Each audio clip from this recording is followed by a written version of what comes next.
André Comte-Sponville, on va commencer par une phrase de vous, peut-être un peu brutale. L'enfance est un miracle et une catastrophe. C'est une généralité ou c'est quelque chose qui s'applique particulièrement à votre cas, sachant que vous aviez rajouté « J'étais un enfant grave dans une famille douloureuse ».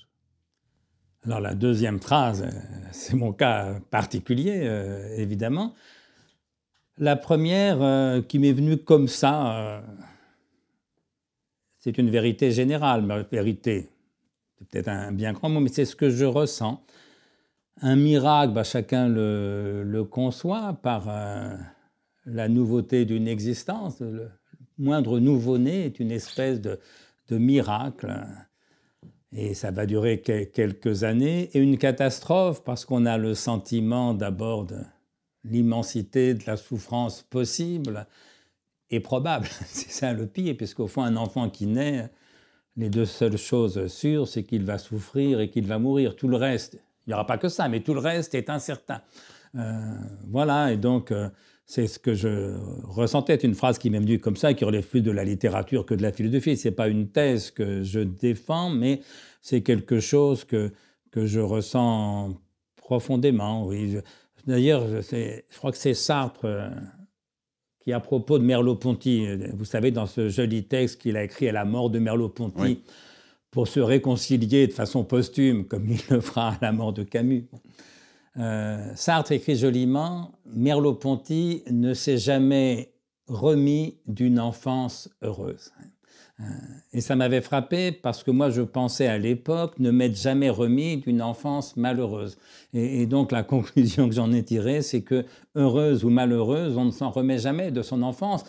Heureuse parce qu'on passe sa vie à la regretter et malheureuse parce qu'on emporte au fond le poids de chagrin, parfois de rancœur. Voilà, c'est ça, l'enfance est un miracle, une catastrophe, et la catastrophe, c'est que au total, on ne s'en remet jamais tout à fait. Oui, mais s'agissant de vous, enfant grave, né dans une famille douloureuse, vous aviez des parents qui n'étaient pas des intellectuels, vous avez raconté cela, vous insistez même parfois, aucun des deux n'avait passé le bac, votre père était patron d'une PME, mais je veux rebondir sur le mot douloureuse. L'opposition à votre père, à celui qu'on pourrait appeler le père sévère, ça a été quelque chose qui vous a quand même marqué et constitué. Oui, mais positivement. J'ai eu la chance d'avoir un père très facile à haïr. Et donc, je l'ai haï autant qu'on peut haïr un homme, je crois. Toute mon enfance, j'ai souhaité sa mort. Et donc, quand je lirai Freud beaucoup plus tard sur le meurtre du père, tuer le père, comme on dit, ça m'a paru une évidence, évidemment. Non, ça a été plutôt le bon côté. Papa était facile à haïr. Maman était beaucoup plus difficile à aimer, et en même temps, je l'ai aimée passionnément, évidemment, mais douloureusement, parce qu'elle-même était tellement malheureuse, une femme dépressive et malheureuse. Les deux, ce n'est pas des synonymes, mais elle était les deux. Très fragile psychologiquement. Voilà, et donc toute mon enfance s'est passée à... même pas à consoler ma mère, mais à essayer de la conforter, de faire en sorte qu'elle tienne jusqu'au bout. Elle a fait 2 tentatives de suicide quand nous étions enfants, ma sœur, mon frère et moi. Ah oui. Elle se suicidera, mais là j'avais une trentaine d'années quand elle a réussi son suicide. Mais donc toute mon enfance s'est passée dans le malheur de ma mère. Ça a été beaucoup plus important et beaucoup plus profond et douloureux que la haine pour le père. Parce que ça, je m'en suis remis plus difficilement. J'ai appris à aimer dans le malheur de ma mère, au point de mesurer au fond mes amours à la quantité de souffrance que j'étais capable d'en ressentir. C'est peut-être pour ça dire que la phrase de Spinoza que j'ai citée quelques centaines de fois, « L'amour est une joie qu'accompagne l'idée d'une cause extérieure », m'a tellement fasciné parce que mon premier amour, celui pour ma mère, évidemment, je l'ai vécu au contraire dans une tristesse et surtout une angoisse, beaucoup plus d'angoisse encore que de tristesse continuer. Voilà. Voilà, mais entre les deux, donc, comme la haine du père était très structurante, parce que ce que je pense en vérité, c'est que pour un fils, c'est une grande chance de pouvoir s'opposer à son père. Vous savez, les philosophes disent toujours on ne s'oppose qu'en s'opposant. Voilà, pour papa, c'était un pôle d'opposition formidablement constituant, et qui peut-être a compensé ce qu'il y avait au contraire de très déstabilisant dans l'amour que j'avais pour cette femme malheureuse, dépressive et au fond malade, puisqu'elle était malade des nerfs, comme on disait à l'époque. Mais disons que son cas relevait, au fond, aurait dû relever de la psychiatrie. Enfin, on relevait, elle a vu des psychiatres, mais qui n'ont pas réussi à la sauver. Alors cependant, lorsque votre mère décide de se séparer de votre père, vous racontez ça dans un de vos livres, vous semblez dire qu'elle le regrette parfois. Oui, la maman m'avait toujours dit qu'elle partirait dès que je gagnerais ma vie, parce que j'étais le petit dernier, le plus jeune de la fratrie, et mon père lui avait dit, enfin lui aurait dit, c'est la version que j'ai par ma mère, que si elle partait, il ne s'occuperait absolument pas de nous. Et donc elle restait de peur qu'on soit abandonné. Et donc j'ai fait mes études, j'ai passé le concours de Normal Sup, j'ai été admis, mais d'abord admissible. Alors à l'époque, je ne sais pas si vous vous souvenez de ça, mais quand on était admissible rue d'Ulm, on avait les IPES, c'est un salaire de professeur débutant pour 4 années. Donc j'appelle maman, je lui dis je suis admissible rue d'Ulm, je fais la fête avec mes copains, pour fêter ça, je rentre chez moi, maman était partie.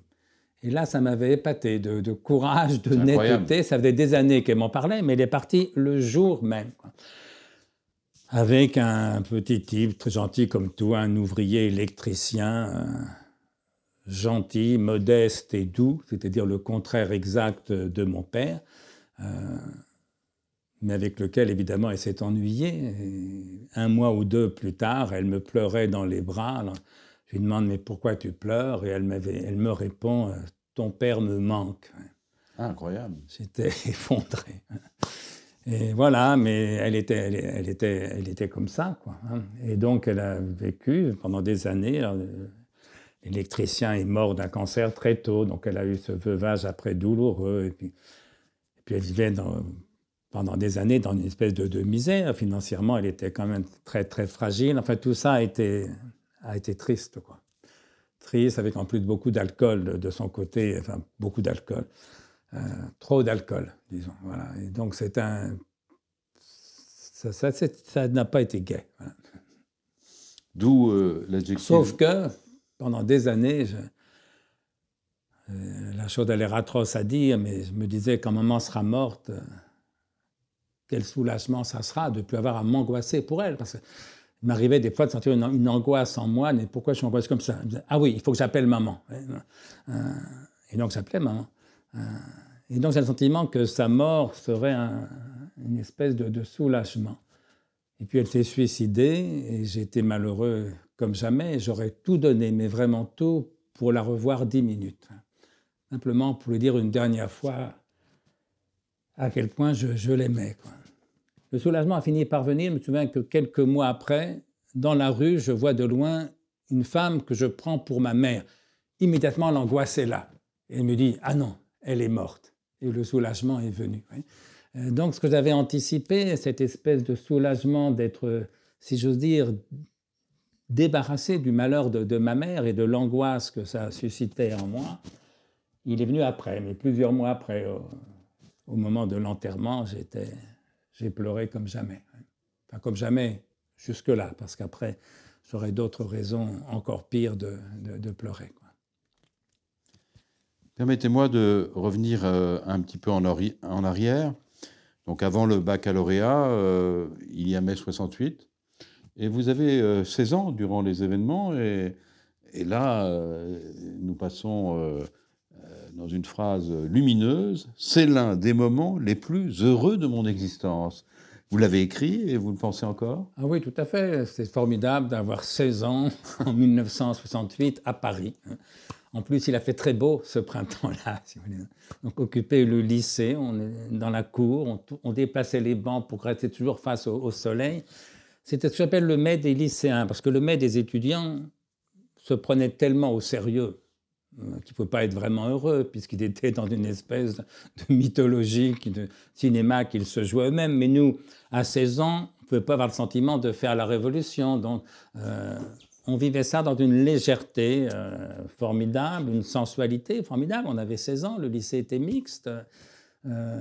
Et une passion, parce que sans penser faire nous la révolution, on espérait bien sûr qu'elle se fasse.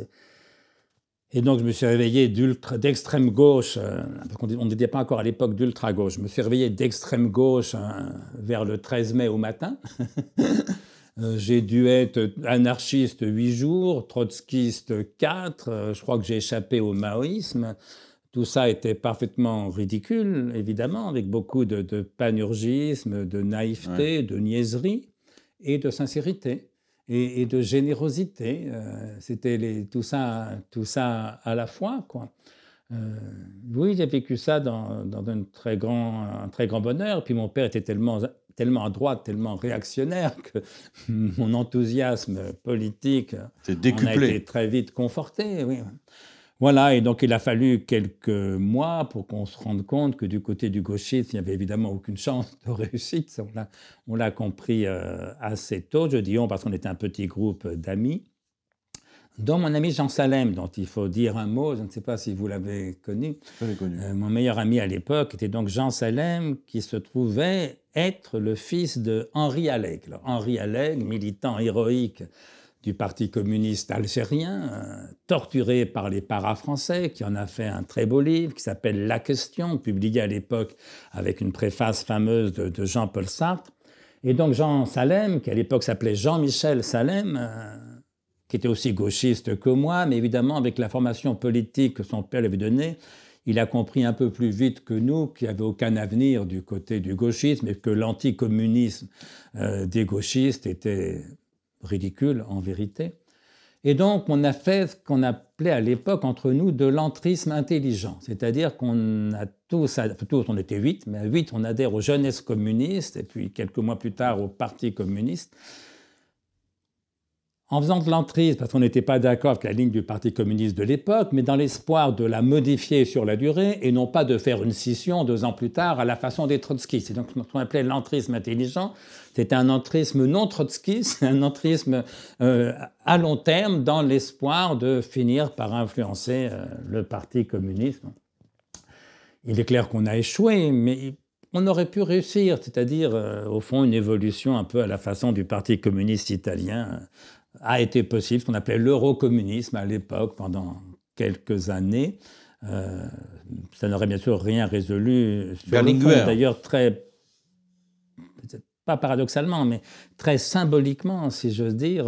Ensuite, Jean et moi, donc Jean Salem et moi, on va évoluer de 2 façons opposées, puisque moi, je quitterai le Parti communiste parce que je trouvais qu'il n'avait pas pris assez de distance par rapport à l'Union soviétique, alors qu'au contraire, mon ami Jean quittera le même Parti communiste parce qu'à son sens, le Parti communiste a pris beaucoup trop de distance avec l'Union soviétique et même a trahi l'idéal communiste tel que Jean et son père, Henri Alleg, se le représentaient. Voilà, et donc on a adhéré ensemble, on n'a pas quitté le parti exactement en même temps, je crois que Jean est resté un peu plus longtemps que moi. Moi, je quitterai le Parti communiste en 1980, sachant que je ne voterai pas pour Georges Marchais au présidentiel de 1981. Vous voyez, mais je suis quand même resté 10 ans au Parti communiste. J'ai adhéré au JC, Jeunesse communiste, en 69, au Parti communiste en 1970, et je ne le quitterai qu'en 1980, alors, après plusieurs années d'opposition interne, comme on disait, mais à partir de 1977, je suis totalement dans l'opposition à la ligne du Parti communiste. Mais malgré tout, je suis resté 10 ans, et 10 ans, ça compte, surtout à cet âge-là, malgré tout. Vous étiez un lecteur de la Nouvelle Critique ? Oui, j'ai un lecteur de Nouvelle Critique. J'étais un vendeur surtout de l'UMA Dimanche. Je vendais l'Humanité Dimanche tous les dimanches. Non, ça a été tout à fait important. Ça m'a appris beaucoup de choses, évidemment. D'abord, ça m'a appris à parler en public, puisqu'il fallait faire des assemblées générales, et quand on apprend à parler sifflé par quelques centaines de gauchistes, finalement, on trouve que faire une conférence ou faire un cours, c'est assez facile à côté, quoi. Voilà. Et puis, alors, cette passion pour la politique n'a pas disparu, mais enfin, c'est quand même apaisé. Je suis moins passionné par la politique aujourd'hui que je ne l'étais à l'époque. mais ça continue malgré tout à m'intéresser passionnément. Alors, vous avez évoqué une figure, disons, du Parti communiste, mais alors il y en a une autre qui m'intéresse grandement. Vous êtes donc en 1970 au lycée François Villon, en classe terminale, et là, vous avez comme professeur de philosophie, je trouve ça très... Pierre Hervé. Oui, Pierre Hervé, ancien rédacteur en chef de l'Humanité, héros de la Résistance, véritable héros. J'en ai parlé avec Edgar Morin, qui était l'un de ses meilleurs amis. Edgar a une très grande admiration pour le héros qu'a été Pierre Hervé, qui n'en parlait d'ailleurs jamais, évidemment, de cette activité de résistant. Donc, héros de la Résistance, ancien rédacteur en chef de l'Humanité, exclu du Parti communiste en 1956, parce qu'il avait critiqué Staline et le stalinisme quelques mois avant le 20e congrès, donc quelques mois trop tôt, si l'on peut dire. Et qui faisait un cours magistral, intégralement rédigé, très exigeant intellectuellement, mais codisciples trouvaient ça un petit peu hard quand même, très clair, mais dense quand même, un peu austère dans le style de pédagogie, et qui, moi, me passionnait totalement. J'ai adoré et la philosophie et cet homme-là, et puis c'était un homme heureux. Je le revois nous dire la vie est belle. Il regardait par la fenêtre, il regardait le ciel. Il nous disait la vie est belle, et dans sa bouche, on sentait que c'était vrai et ça donnait envie de vivre. Vous voyez. Et ça a été l'un des premiers hommes que j'ai admiré à deux exceptions près. C'est-à-dire, il faut en dire un mot quand même. Moi, je n'ai connu d'humanité que médiocre pendant toute mon enfance et mon adolescence, jusqu'au jour où, au collège, je rencontre l'aumônier du collège, qui était le père Jaffrès. Et tout d'un coup, je vois un type bien. Rien d'exceptionnel, mais vraiment un type bien. Et puis, au lycée, autre aumônier, mais en fait, c'est toujours François Villon, parce que le collège et le lycée étaient au même endroit. D'ailleurs, à l'époque, on appelait tout ça lycée. Deuxième aumônier, le père Bernard Feillet, qui était un type plus que bien, c'est-à-dire un type exceptionnel de charisme, d'intelligence, de classe, de générosité, quoi. Et donc voilà ce qui m'a donné une plus haute idée de l'humanité que ce que j'avais gardé de ma triste enfance. Ça a été ces trois hommes-là, deux prêtres catholiques et un professeur de philosophie athée. J'ai souvent pensé par rapport à Michel Onfray, qui lui au contraire a eu des prêtres catholiques dans cet atroce orphelinat salésien où ses parents l'ont en quelque sorte abandonné, en tout cas pour plusieurs années. Lui a vécu le pire de ce que l'Église peut représenter, des prêtres incultes, vulgaires, pédophiles, violents, etc. Moi, c'était le contraire. Ces deux prêtres catholiques étaient des gens formidables. Et voilà. Et ces trois adultes, deux prêtres et un philosophe athée, m'ont un peu réconcilié avec l'humanité. Pierre Hervé, moi j'étais très étonné d'apprendre, parce que je ne savais pas, qu'il avait été un des organisateurs de la manifestation des étudiants et des lycéens du 11 novembre 1940. 11 novembre 1940, c'est-à-dire que c'est vraiment le premier réveil. Ah oui, le tout début, alors il était déjà communiste, mais il fait partie de ces communistes qui n'ont pas été endormis par le pacte germano-soviétique. Non, mais qui plus est, alors après, il a été arrêté par la Gestapo et sa femme, que j'ai connue aussi, a mené un commando pour le libérer, les armes à la main. Et Pierre Hervé a été libéré par sa femme et un groupe de résistants. Non, là, c'est vraiment ce que la résistance a fait de meilleur. Encore une fois, lui n'en parlait jamais. Il ne parlait pas de politique, c'était un cours de philosophie qui était un vrai cours de philosophie, aucune propagande d'aucune sorte. Mais voilà, il m'a donné le goût de la pensée, ou il l'a conforté, sans doute je l'avais déjà, et le goût de la vie, parce que voilà, cet homme-là donnait le sentiment d'être heureux.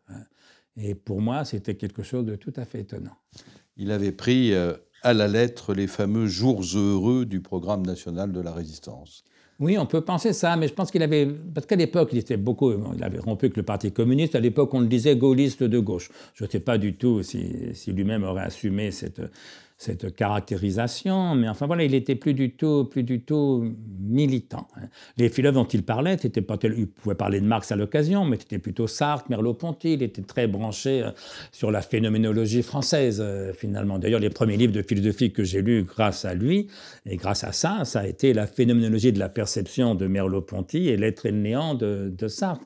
Et je ne vais pas rester très longtemps fasciné par ça, parce qu'au fond, moi, la phénoménologie m'a très vite déçu. En vérité, ce n'est pas du tout ma tasse de thé philosophique, mais ça a été mon commencement. Et c'est peut-être parce que ça a été mon commencement que je m'en suis lassé assez vite.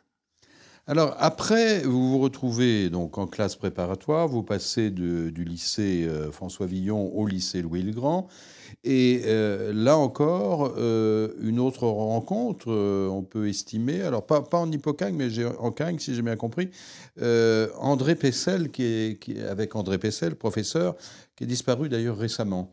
Oui, qui est mort il y a 1 an ou 2 maintenant, André Pessel, qui a été le prof le plus éblouissant que j'ai vu de ma vie, quoi.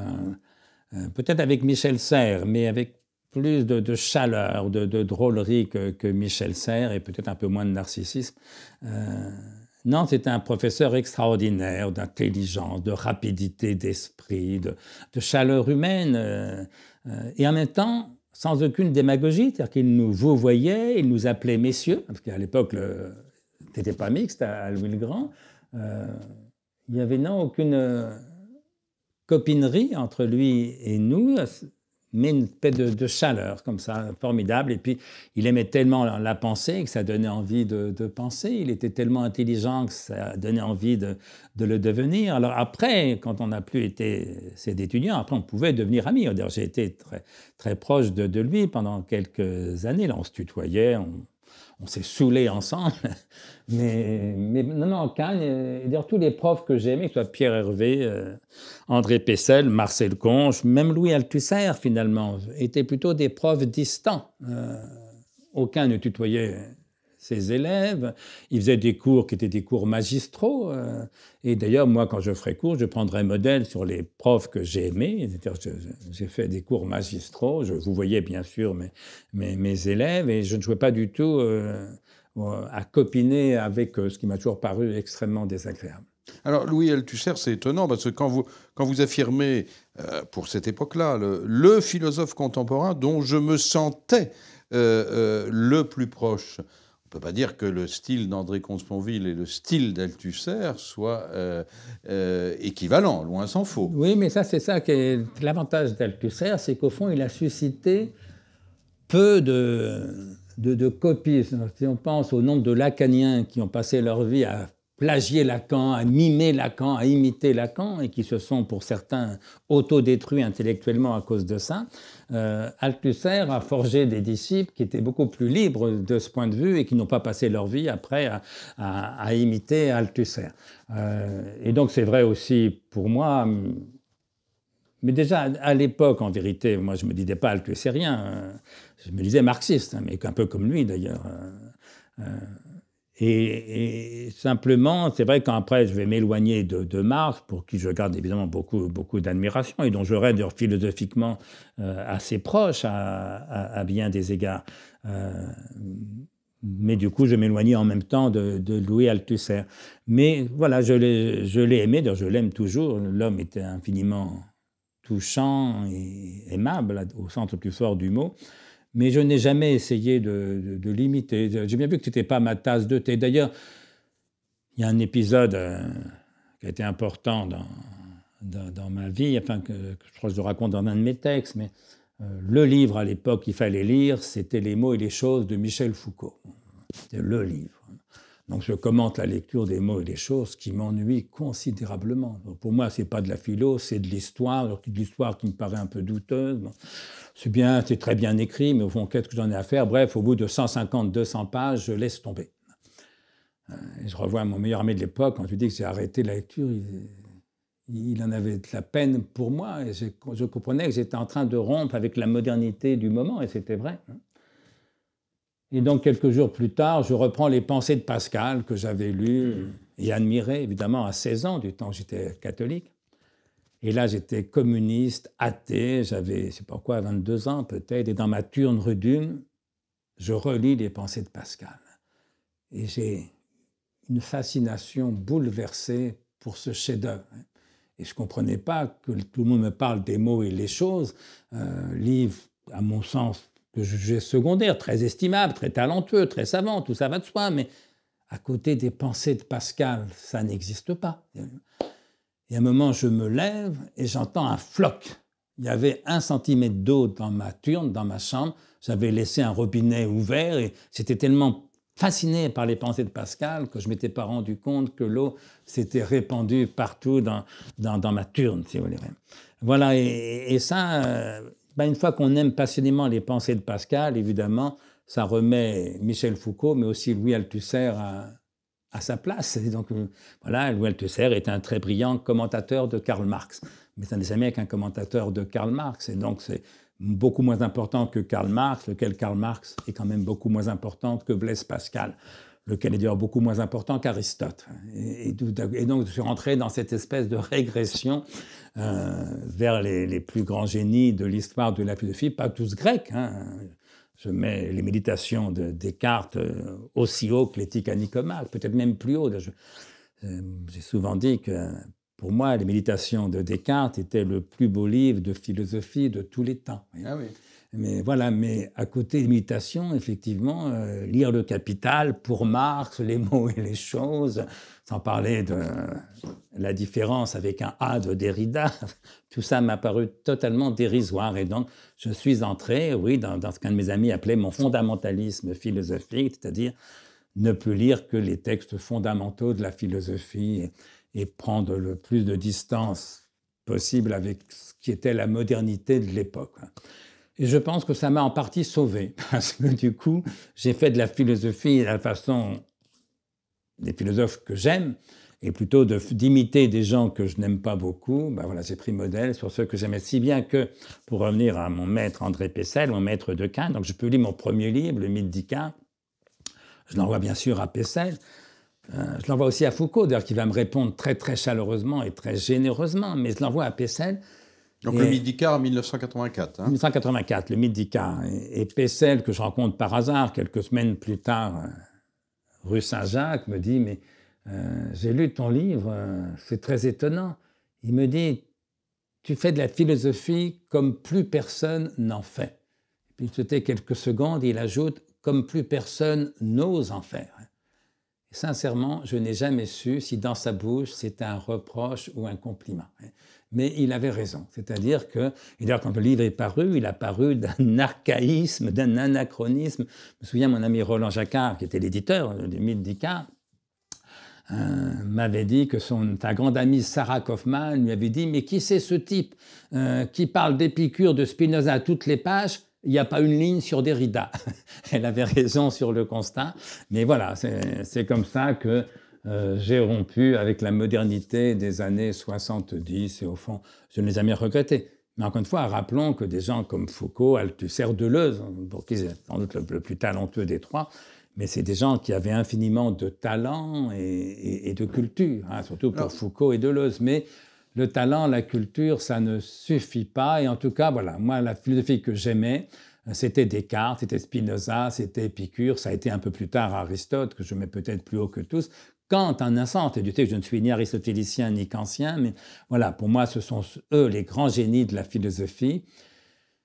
Et j'ai essayé, avec mes petits moyens, de faire quelque chose qui relève du même genre qu'eux.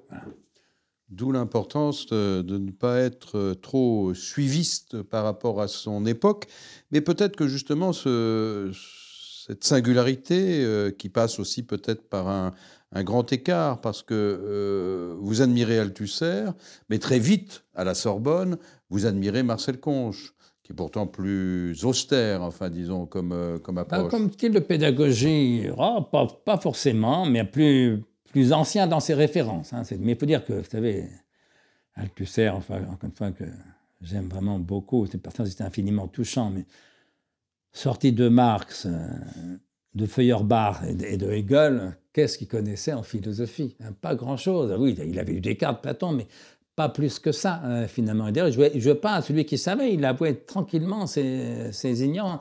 Marcel Conche, c'est tout à fait autre chose. Je l'ai découvert à la Sorbonne. Il faisait un cours, en l'occurrence sur Épicure. L'épicurisme était au programme de l'agrégation. Et était un cours tellement savant et puis surtout tellement de l'intérieur. C'est-à-dire qu'il présentait Épicure comme l'aurait présenté un épicurien. Et ça nous... C'était très décoiffant. J'avais des amis normaliens qui trouvaient ça un peu fort. Non, moi, ça m'a fasciné, mais c'était autre chose. Mais surtout, Marcel Conche, à l'époque, je l'appelais Monsieur Conche, mais maintenant, c'est un ami et je l'appelle Marcel. Non seulement il m'a aidé à lire les Grecs, spécialement Épicure, les Latins, Lucrèce, mais des années plus tard, c'est lui, au fond, c'est pas lui qui me fera lire Montaigne, c'est pas lui qui m'a dit « lisez Montaigne », mais comme il avait beaucoup écrit sur Montaigne, c'est en partie grâce à lui, mais aussi grâce à Nietzsche, grâce à Alain, grâce à André Gide, tous les admirateurs de Montaigne, que je me suis mis à lire Montaigne. Et ça a été encore autre chose, parce qu'en un sens, Montaigne, mais là, c'est après la trentaine, va me guérir de mon fondamentalisme philosophique. C'est-à-dire que, avec l'enthousiasme de la jeunesse, j'ai pris Épicure, Spinoza, mais aussi en un sens Aristote, Kant, etc., trop au sérieux. Et ce que Montaigne va m'apprendre, c'est une chose décisive, c'est que la philosophie, c'est formidable, mais ça ne marche pas. Autrement dit, l'échec fait partie de la définition de la philosophie, échec théorique, puisqu'il n'y a pas de savoir philosophique, et donc Spinoza prétend avoir connaissance de la vraie philosophie, c'est du pipeau, et échec pratique, puisqu'en vérité, la philosophie ne procure pas la sagesse vers quoi elle tend. Et bizarrement, une fois qu'on a compris ça, que vivre et penser, c'est pas la même chose. Oui, alors moi j'ai toujours dit que philosopher, c'est penser sa vie et vivre sa pensée, et je le maintiens, sauf que très vite, et ça c'est peut-être Montaigne qui m'a aidé à le comprendre, très vite j'ai ajouté qu'on n'y arrive jamais tout à fait. Parce qu'il y a toujours du non-pensé dans toute vie et du non-vécu dans toute pensée. Et c'est ce décalage, ce que j'appelle l'échec de la philosophie, qui fait partie de son essence. Mais encore une fois, ça ne la réfute pas, parce qu'il y a toute chose qui échoue n'est pas forcément réfutée par là. Par exemple, la vie échoue puisqu'on meurt. Ça n'est pas une raison pour se tirer une balle dans la tête, si vous voulez. L'amour échoue puisque la passion amoureuse ne dure pas. Ça n'est surtout pas une raison pour ne pas aimer. Voilà. Et donc Montaigne va me libérer de ce fondamentalisme quelque peu dogmatique de ma jeunesse et notamment de ce que j'appelle la Schwarmerei éthique, comme dirait Kant, ou mon enthousiasme éthique, c'est-à-dire une confiance beaucoup trop grande accordée à Épicure et à Spinoza. Alors, il faut en dire un mot. Vous savez qu'à la fin de la lettre à Ménécée, Épicure écrit « Médite mes leçons jour et nuit, et tu ne seras jamais troublé, ni en songe, ni à l'état de veille, mais tu vivras comme un Dieu parmi les hommes, car il ne ressemble en rien à un être mortel, celui qui vit parmi des biens immortels. » Moi, j'avais 18 ans, je lis ça, ça m'a fasciné, d'autant que ça vient après, un raisonnement très fort. Il faut dire à nos spectateurs que la lettre à Ménécée est un chef-d'œuvre absolu, de 7 ou 8 pages selon les éditions. Et vous avez en 7 ou 8 pages le résumé génial d'une des plus fortes pensées de l'Antiquité, l'épicurisme. J'avais 18 ans. Et si maintenant je vous disais « je ne suis jamais troublé, mais je vis comme un Dieu parmi les hommes », vous diriez « Comte-Sponville, il a pété les plombs, on va couper ça, on ne peut pas montrer ça sur Internet. »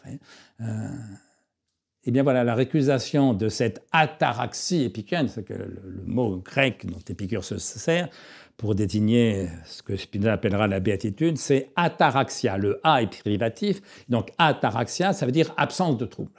Le sage n'est jamais troublé, ataraxia. Eh bien, j'ai lu la récusation parfaite de cette ataraxie épicurienne dans une phrase de Montaigne qui écrit magnifiquement « C'est chose tendre que la vie et aisée à troubler ». J'en ai fait le titre d'un de mes livres, comme vous le savez, « C'est chose tendre que la vie ». C'est chose tendre que la vie et aisée à troubler. Autrement dit, l'ataraxie, mon cher Épicure, c'est formidable, mais ça ne marche pas. En tout cas, pas pour moi, parce que Montaigne veut bien croire qu'Épicure était un sage. Il n'y croit pas vraiment, mais à la limite, il s'en fout. Mais pas pour moi. Moi, je sais bien que je ne serai jamais à l'abri du trouble, parce que c'est chose tendre que la vie est aisée à troubler. Et au fond, à la fin de l'éthique de Spinoza, la même idée, l'homme libre, le sage, n'est jamais troublé, ne cesse jamais d'être, mais vit dans un perpétuel contentement. Sauf que là encore, ça ne marche pas, parce que l'idée que le sage ne cesse jamais d'être, là encore, objectivement, c'est du pipeau, et Montaigne, là encore, récuse ça en une phrase sublime, « Tout contentement des mortels est mortel ». Et là, je me suis dit, mais voilà, la béatitude, on peut peut-être la vivre par instant, mais ça n'empêchera personne, évidemment, de mourir. Voyez. Et donc, voilà, il y a eu ces trois phases, l'espèce d'exaltation militante et structuraliste, vaguement, autour d'Althusser et du marxisme, dans ma prime jeunesse, disons, entre 68 et la grecque, hein, donc entre 16 et 23 ans. Après le fondamentalisme, retour aux anciens, mais surtout et aux classiques, donc Épicure et plus tard Aristote, Descartes, encore plus Spinoza. Et puis la libération de tout ça, guidée par Montaigne, mais aussi par l'expérience de la vie, c'est-à-dire j'ai bien dû me rendre compte très tôt que c'était chose tendre, que la vie est aisée à troubler. Est-ce qu'on peut revenir un moment sur ce qui fut quand même votre premier grand succès de librairie, donc Le Mythe d'Icare, c'est le premier livre. Il paraît en 1984 et vous avouez l'avoir commencé en 1980. Vous avez mis en gros 4 ans à l'écrire. Les recensions de presse se font un petit peu attendre, mais votre passage chez Michel Polac va considérablement accélérer l'audience. Mais sur le livre lui-même, donc 4 ans, qu'est-ce que ça représentait pour vous véritablement ces 4 ans, de 80 à 84 ? Et est-ce que vous avez eu le sentiment, une fois le livre achevé, que justement cette enfance douloureuse dont nous parlions un instant commençait à s'éloigner ? Alors, c'était au moins 4 ans, mais plutôt de 79 à 83, parce qu'il est paru, je crois, en janvier 84, donc peu importe. Mais en fait, beaucoup plus, puisque ça a été la reprise, en quelque chose, d'un recueil d'aphorismes, qui était mon vrai premier livre, que je publierai 30 ans plus tard, je crois, qui s'appelait Du corps, et que je publie avec ce titre-là, que j'écris dans les années 77-78. Et donc vraiment, mes premières années d'enseignant, au sortir de la grecque, et que j'avais envoyé à plusieurs éditeurs qui l'avaient refusé sans explication, sauf un, Roland Jacquard, au PUF, qui m'avait dit, écoutez, il y a des qualités, je vais essayer de le faire passer, mais je ne crois pas qu'ils vont accepter au PUF, parce qu'on n'en vendra pas, évidemment. Effectivement, les PUF l'avaient refusé. Roland Jacquard m'avait dit, écoutez, faites-moi un livre continu, donc non pas des aphorismes, mais un essai, je le publie. Et donc, je m'étais remis à ce livre. Et donc, vous voyez, donc, il y a les 2 années d'écriture de Du corps, les 4 années de mise en forme sous forme continue. Donc, c'est un gros travail.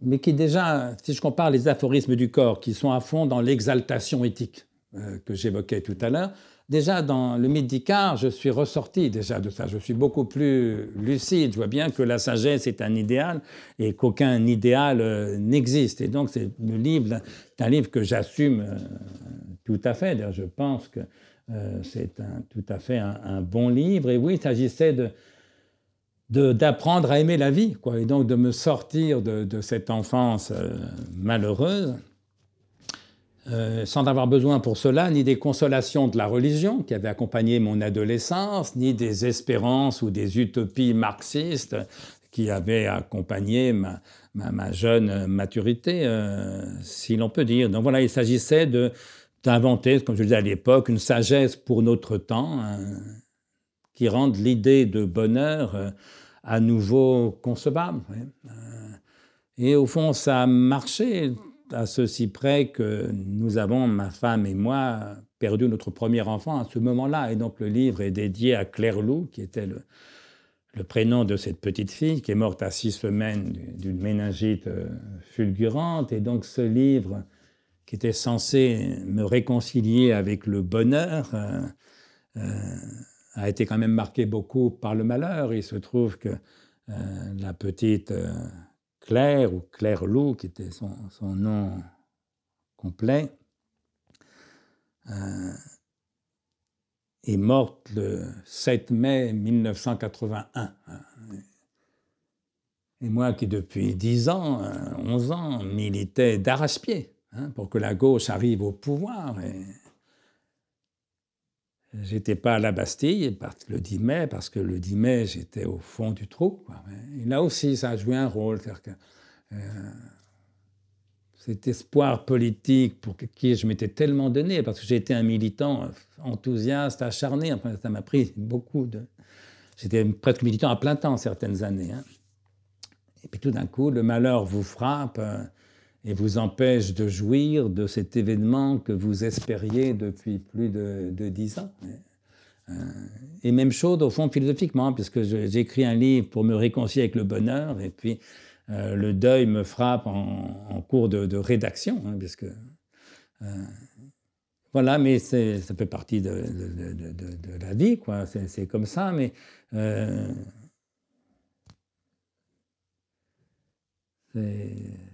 ça a été une période difficile. En plus, Donc, notre couple va aussi subir les contre-coups. Enfin bref, je me séparerai de mon ex-femme plusieurs années après. On a fait 3 enfants qui, eux, se portent bien. Mais le sentiment que j'ai eu quand même, c'est que la vie était très difficile. Très, très difficile.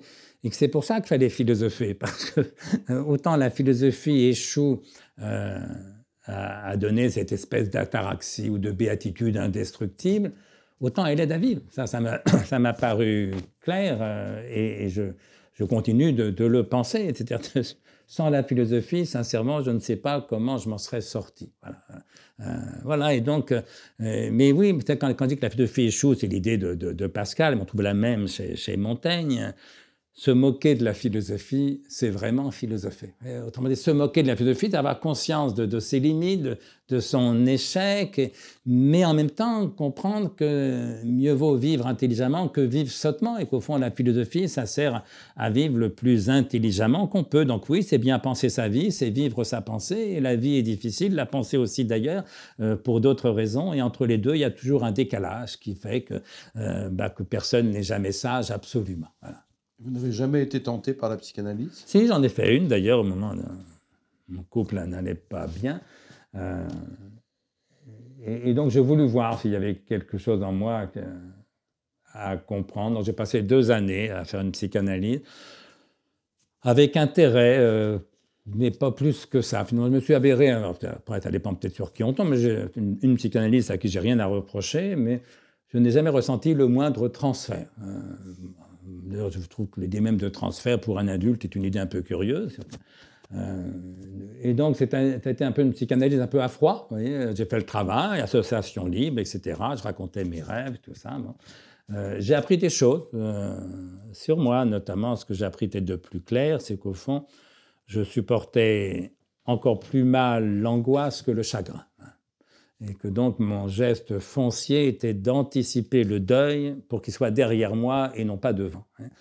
Le chagrin, c'est quand le deuil est derrière, l'angoisse, c'est quand le deuil est devant. Et au fond, j'aime mieux qu'il soit derrière. Et il m'est arrivé, je l'ai écrit, que cette façon d'anticiper le deuil, philosophiquement, au fond, c'est ce que je vais appeler une sagesse du désespoir, c'est-à-dire s'installer dans l'absence totale d'espoir et donc dans l'absence de crainte, justement, pour évacuer l'angoisse. Et d'ailleurs, une fois que j'ai compris ça, je n'en parle plus finalement. Le thème du désespoir n'est plus du tout un de mes thèmes de prédilection, mais ça m'a aidé à avancer, y compris de travailler sur cette idée de désespoir, parce que je continue de penser, au-delà de mon cas individuel, qu'il y a bien quelque chose de désespérant dans la condition humaine. D'abord, le fait qu'on meurt, c'est quand même quelque chose de tout à fait désespérant, et je n'aime pas les philosophes qui essayent de dénier cette dimension de désespoir. Voilà. Alors, après 84, après le mythe d'Icare, là, à cette époque-là, vous êtes enseignant. Vous allez rester enseignant un certain nombre d'années. 14 ans à la Sorbonne. 14 ans. Et alors justement, je voulais vous demander en quoi cette double expérience existentielle avec ses malheurs et cette apparition chez vous de ce désir d'écriture, en quoi ça a influé sur votre enseignement, sur la façon dont vous étiez avec vos étudiants D'abord, à le désir l'époque? d'écriture est bien plus ancien que ça. Moi, quand j'avais 7-8 ans, je voulais être écrivain, hein, parce que j'avais un trouble de l'élocution dont mon père se moquait cruellement. Et constatant que je n'arrivais pas à parler, je me suis dit, ben voilà, je vais écrire. Et puis en plus, j'adorais les romans, notamment Alexandre Dumas, spécialement la trilogie des Trois Mousquetaires, et encore plus spécialement le personnage d'Athos, qui était mon modèle et qui, en un sens, les restait peut-être pour une part. Il m'arrivait de dire que tous les livres de philosophie que j'ai écrits, c'était pour donner à Athos la philosophie qu'il mérite. Et au fond, il y a un peu de ça. C'est le personnage désespéré dans les trois mousquetaires, bien sûr. Donc je voulais être écrivain. Et comme à l'époque, c'était des romans, je voulais être romancier. Simplement, découvrant la philosophie, j'ai trouvé que la philosophie était encore plus intéressante que la littérature. Et puis le goût de la fiction m'est tombé. À quoi bon inventer des histoires alors que le réel tel qu'il est tellement intéressant. Pourquoi inventer autre chose que le réel, quoi. Donc j'ai renoncé. Et puis au fond, je crois que j'avais pas le roman, j'avais pas le talent pour être un bon romancier. Si je l'avais eu, je crois que j'en aurais volontiers écrit. Mais j'ai découvert très tôt que j'étais plus doué pour la philosophie que pour la littérature. Et donc j'ai choisi cette voie-là. Et puis ce que j'écrivais en littérature, j'ai quand même fait quelques essais, et d'être une tristesse infinie. La mélancolie, tout de suite, prenait le dessus. Alors qu'en philosophie, mes premiers textes, et encore maintenant, étaient plutôt toniques, joyeux, dans le meilleur des cas, en tout cas, donnaient envie de vivre et de se battre, et non pas de se coucher et d'attendre la mort. Ce qui était plutôt le cas de mes textes littéraires. Et donc, comme je l'avais écrit dans une lettre à Louis Althusser, je suis allé du côté où j'ai vu de la lumière. Et la lumière était du côté des Lumières, du côté de la philosophie rationaliste, et notamment au sens que ça va prendre en France au XVIIIe siècle. Et donc, voilà, je voulais être écrivain. J'ai été enseignant parce qu'il fallait bien que je gagne ma vie. En plus, j'étais père de famille, il fallait bien que j'élève mes enfants, que je les nourrisse.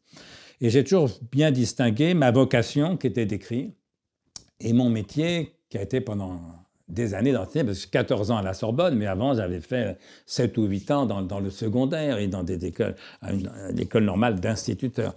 Donc, au total, j'ai dû enseigner 24 ans. Je crois, voilà, j'ai enseigné 24 ans, mais parce qu'il fallait gagner sa vie. Mais je l'ai fait bien, mais je pense que j'avais des facilités pour ça. D'ailleurs, les échos que j'ai, ça m'arrive de retrouver des anciens étudiants de la Sorbonne, voire d'anciens lycéens, qui apparemment ont tous gardé un bon souvenir de mes cours, mais c'était un métier. Ma vie, c'était d'écrire.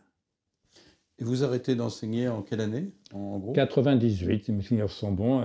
Le petit traité des grandes vertus est paru en 95, dans un succès extraordinaire. Je crois que ça n'était jamais, d'après ce que dit mon ami Luc Ferry, ça n'était jamais arrivé pour aucun livre de philosophie, donc 300 000 exemplaires vendus dans le grand format, avant les postes, avant les traductions. Traduit en 24 langues. Traduit en 24 langues. Donc tout d'un coup, je me trouve riche, assez riche pour pouvoir me passer de salaire pendant des années. Et donc, je me mets d'abord à mi-temps, et puis après, j'arrête d'enseigner. Je crois que j'ai arrêté en 98.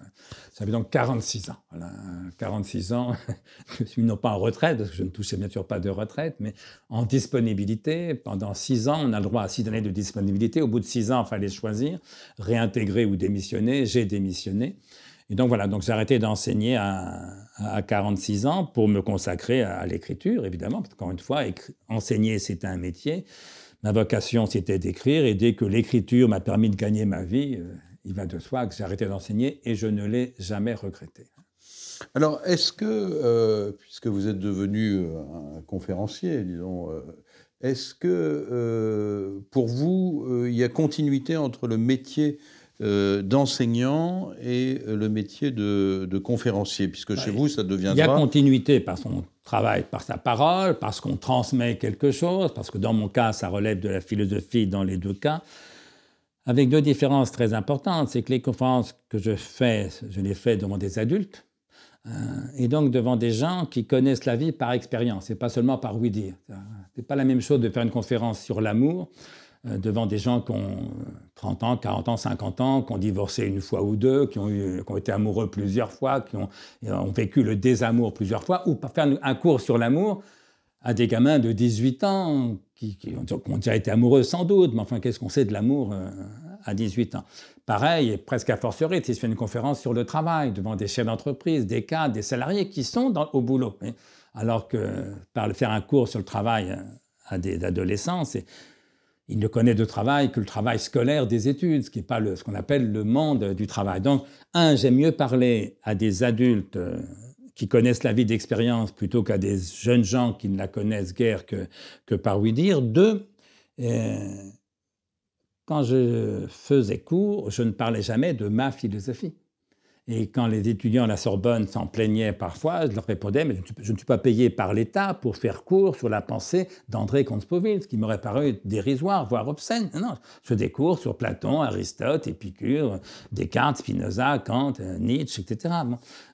Alors qu'inversement, dans les conférences, je ne présente que ma philosophie, en m'appuyant sur Épicure, Spinoza, etc. Mais c'est ma philosophie qui compte. Et donc une conférence, c'est bien plus créatif qu'un cours, puisqu'on propose sa pensée, et on ne se contente pas de faire passer la pensée des autres. Et donc c'est plus créatif, d'un point de vue narcissique, c'est plus gratifiant. Ça, c'est les deux différences principales. Des adultes et quelque chose de plus créatif. Il y a une troisième différence, moins importante mais très sensible. Après une conférence, on ne corrige pas de copies. Et quand on est prof de philo, surtout en terminale, mais même à la Sorbonne, j'avais des paquets de copies d'agrégation, des fois 80 copies d'agrég à corriger. Vous y passez 2 semaines, si vous voulez. Donc, troisième différence, moins importante mais quand même sensible, il n'y a pas de copies à corriger. Quatrième différence, les conférences, c'est quand même beaucoup mieux payé. Parce que moi, je fais des conférences très vite dans le monde de l'entreprise. J'en dis un mot, comment ça s'est passé. Il se trouve que mon premier livre avait beaucoup plu à Jean-Louis Servan-Schreiber, qui vient de mourir là, il y a quelques jours, qui à l'époque dirigeait l'Expansion, le grand journal du management français. Il m'avait invité à dîner, on s'était vu une fois. Bon. Sauf que quelques mois plus tard, il m'appelle, il me dit « Écoutez, André, je fais un grand colloque à Salzbourg, en Autriche. Il y aura tous les patrons du CAC 40. Il y aura Michel Rocard, Raymond Barre, Jacques Attali, les meilleurs experts du monde. Je voudrais qu'il y ait un philosophe et je voudrais que ça soit vous. » Évidemment, je refuse. Le patron du CAC 40, j'en ai rien à foutre. Rocard, Barre, bon, Rocard, j'ai de la sympathie pour lui. Barre, j'ai rien contre. Enfin bon, en plus, il fallait s'acheter un smoking pour aller à l'opéra. Et puis moi, j'avais 3 enfants en bas âge. Je n'allais pas abandonner mes enfants pour 3 jours. Donc, je refuse. Et Jean-Louis Servan-Schreiber, qui après va devenir un ami proche, mais à l'époque, je l'appelais sans doute Jean-Louis, mais bon, vous voyez à l'époque. Devant mon refus, qui le surprend beaucoup, Jean-Louis réagit en chef d'entreprise. C'est-à-dire qu'il me fait une proposition financière que je n'étais pas en état de refuser. Donc en gros, je ne sais plus les chiffres, mais j'ai dû gagner en 3 jours à Salzbourg ce que je gagnais en 1 mois à la Sorbonne. Et là, tout s'inverse. Parce que le fait d'avoir 3 enfants en bas âge qu'il faut élever, tout d'un coup, un peu d'argent, ça aide quand on est jeune prof de philo, jeune père de famille. Bref, j'accepte, donc je vais à Salzbourg, je m'achète un smoking. Et bizarrement, ça s'est extrêmement bien passé. C'est-à-dire que je fais une intervention, 2 interventions, en parlant de mes auteurs, Pascal, Spinoza, rien à voir avec le management, le business, j'en ai rien à foutre. Et les patrons étaient sidérés. 1, ils comprenaient tout. 2, ils trouvaient ça beaucoup plus éclairant, beaucoup plus profond que ce qu'ils lisaient dans leurs bouquins de management. Et encore une fois, je peux lire sans immodestie, parce que ce que je disais, ça venait de Pascal, ça venait de Spinoza, etc. Et il y avait une femme, une chasseuse de tête qui était là, qui m'avait dit « Écoutez, je les connais bien, c'est mon métier. Ils vous ont découvert, ils ne vous lâcheront jamais. » Et effectivement, après, en plus, Bernard Guetta, qui était le rédacteur en chef de l'Expansion, quelques jours après, me demande de remettre sur papier, de rédiger ce que j'avais dit à Salzbourg. Je le fais.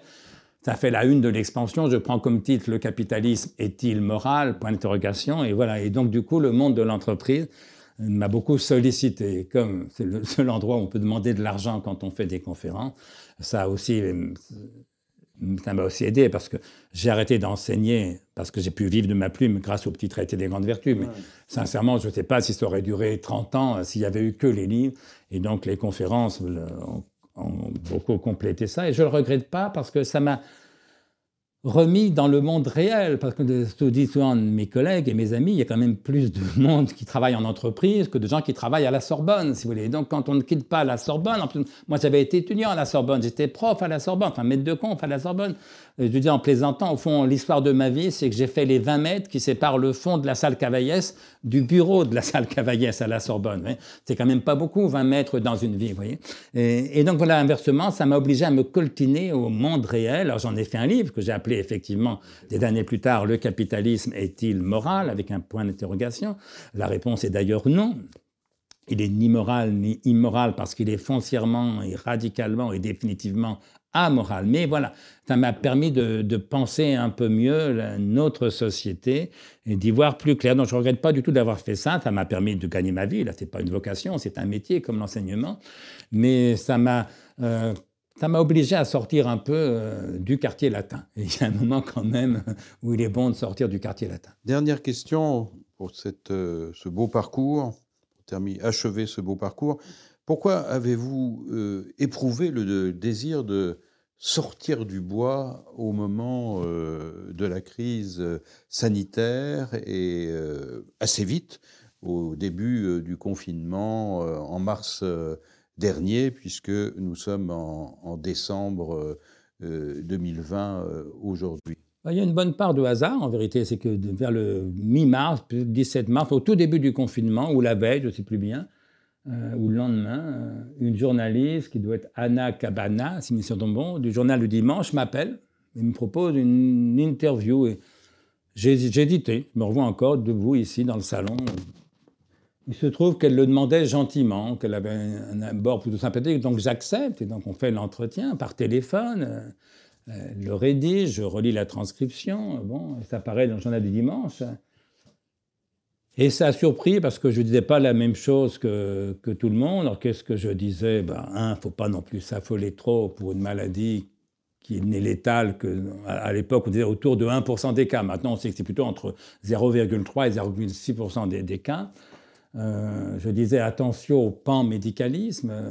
La médecine n'a jamais tenu lieu de civilisation, de morale, de politique. Attention de ne pas faire de la santé la valeur suprême, ce qu'à mon sens, elle n'est aucunement. Et puis après, il y a une émission sur la 5, C'est à vous, je crois, où là, peut-être 10 ou 15 jours plus tard, où le confinement était instauré, et où moi je m'inquiétais surtout de son coût économique qui allait peser sur les jeunes gens. Et là, moi, c'est une réaction de père de famille. Je trouvais curieux que pour nous protéger, puisque moi j'ai 68 ans, je fais partie des groupes à risque, on compromette à ce point l'avenir économique, social, professionnel de nos enfants. Voilà, et comme à nouveau, alors ça a fait un buzz invraisemblable, j'avais fait cette émission. Dans les semaines qui ont suivi, j'ai refusé, je vous jure que c'est vrai, 22 émissions de télévision. Ça ne m'était jamais arrivé, évidemment, qu'on vous pose 22...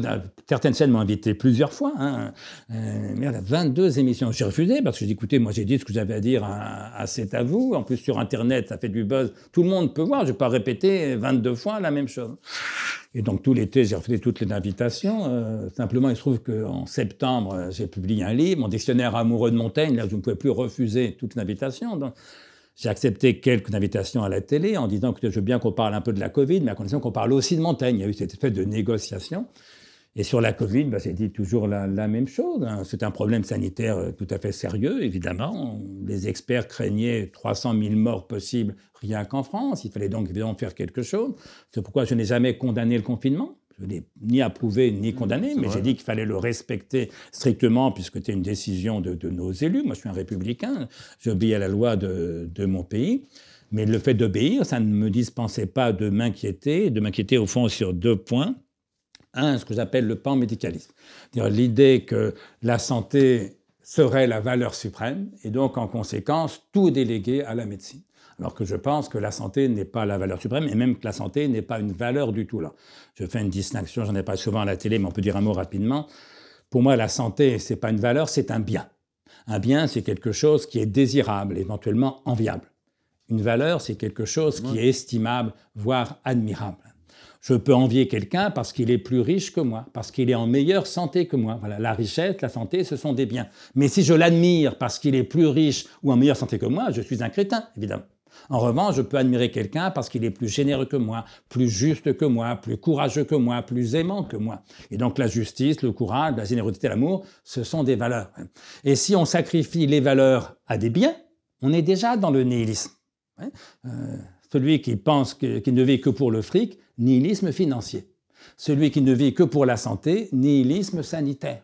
Mais comme par ailleurs ce sont les vieux qui sont le plus souvent et le plus gravement malades, si on fait de la santé la valeur suprême, à tort, on va privilégier les plus vulnérables, comme on dit maintenant, c'est-à-dire, en termes de santé, les plus vieux. Ce qui est une injustice formidable par rapport à nos jeunes gens, parce que ce que j'ai expliqué, mais il faudrait y passer des heures, c'est qu'en vérité, les plus vulnérables, ce ne sont pas les vieux, ce sont les jeunes.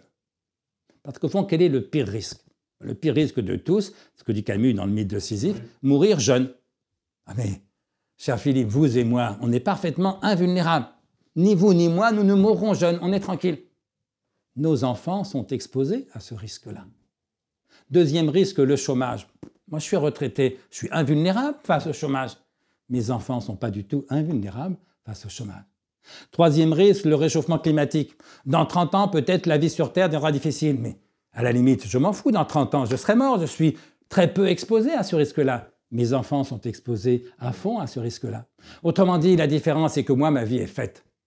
Qu'est-ce que vous voulez que je craigne en vérité? Mis à part effectivement un problème de santé, ou bien un malheur qui arriverait à mes enfants, mais pour le reste, je suis beaucoup moins exposé qu'eux parce que ma vie est faite. La vie de nos jeunes gens, elle n'est pas faite, elle est à faire. Oui. Et donc, il m'est arrivé de dire, pensant à ce livre fameux de notre jeunesse, livre de Lénine, Le gauchisme, maladie infantile du communisme, il m'est arrivé de dire que ce que j'appelle le panmédicalisme, c'est la maladie sénile de l'humanisme.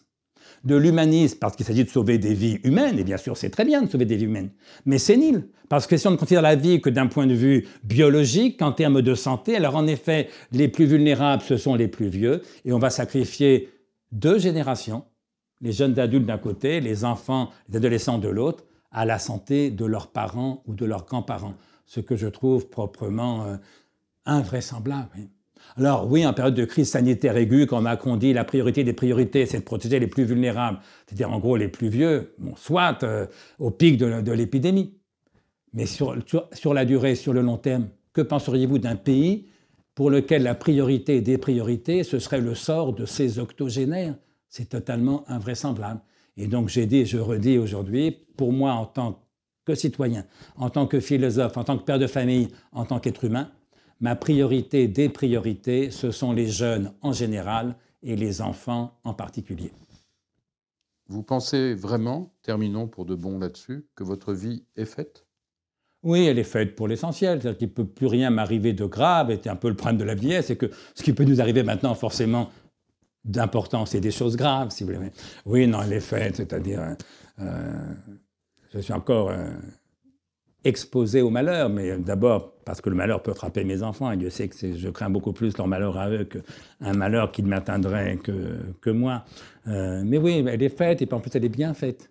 Moi je suis très content de mes livres. Au fond, vous savez, ce que j'ai fait, moi j'ai plus d'une trentaine de livres, je crois que ça fait plus de 8000 pages. Oui, c'est un peu moins bien que ce que je rêvais de faire quand j'avais 16 ou 17 ans. Mais c'est tellement mieux que ce que je pensais pouvoir faire quand j'en avais 24 ou 25. Quand je me suis mis à écrire vraiment sérieusement aux sorties d'agression et que j'ai vu à quel point c'était difficile. Au fond, si on m'avait présenté à l'époque la vie qui a été la mienne, j'aurais signé sans hésiter.